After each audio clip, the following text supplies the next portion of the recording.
Electronics കയറ്റുമതിയിൽ ഭാരതം കഴിഞ്ഞ വർഷത്തേക്കാൾ ബഹുദൂരം മുന്നിലെന്ന് കേന്ദ്ര റെയിൽവേ മന്ത്രി അശ്വിനി വൈഷ്ണവ്. ഇലക്ട്രോണിക് കയറ്റുമതിയിൽ 11 വർഷത്തിനിടെ 8 മടങ്ങ് വളർച്ച കൈവരിച്ചെന്ന് അദ്ദേഹം പറഞ്ഞു. അടുത്തിടെ ഹൈദരാബാദ് IITയിൽ നടന്ന പരിപാടിയിലാണ് വാക്കുകൾ. ഇലക്ട്രോണിക്സ് കയറ്റുമതിയിൽ ഭാരതം എത്രത്തോളം മുന്നേറിയെന്ന് ചൂണ്ടിക്കാട്ടുന്നതാണ് കേന്ദ്ര റെയിൽവേ മന്ത്രി അശ്വിനി വൈഷ്ണവിന്റെ വാക്കുകൾ.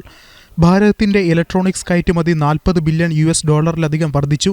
വികസിത ഭാരതമെന്ന പ്രധാനമന്ത്രിയുടെ സ്വപ്നത്തിലേക്കുള്ള ഒരു ചവിട്ടുപടിയായി കൂടി മാറുകയാണ് ഇലക്ട്രോണിക്സ് രംഗത്തെ കയറ്റുമതി. ആഭ്യന്തര ഇലക്ട്രോണിക്സ് ഉൽപ്പാദനം 6 മടങ്ങ് വർദ്ധിച്ചതായും അശ്വിനി വൈഷ്ണവ് അറിയിച്ചു. 2027 ഓഗസ്റ്റ് അല്ലെങ്കിൽ സെപ്റ്റംബറോടെ ഇലക്ട്രോണിക്സ് രംഗം കൂടുതൽ പ്രവർത്തനക്ഷമമാകും. ഭാരതത്തിലെ ആദ്യത്തെ ബുള്ളറ്റ് ട്രെയിൻ പദ്ധതിയുടെ ദ്രുതഗതിയിലുള്ള പുരോഗതിയെക്കുറിച്ചും അശ്വിനി വൈഷ്ണവ് പരാമർശിച്ചു. വാണിജ്യാടിസ്ഥാനത്തിൽ ആദ്യത്തെ made in India semi conductor chip ഈ വർഷം നിർമ്മിക്കും. സെമി കണ്ടക്ടറുകൾ നിർമ്മിക്കുന്നതിനാവശ്യമായ വസ്തുക്കളിൽ ഭാരതം ശ്രദ്ധ കേന്ദ്രീകരിക്കുന്നു. വരും വർഷങ്ങളിൽ ലോകത്തെ ഏറ്റവും മികച്ച 5 സെമി കണ്ടക്ടറുകൾ നിർമ്മിക്കുന്ന രാജ്യങ്ങളിലൊന്നായി മാറാനുള്ള യാത്രയിലാണ് ഭാരതമെന്നും അശ്വിനി വൈഷ്ണവ് കൂട്ടിച്ചേർത്തു.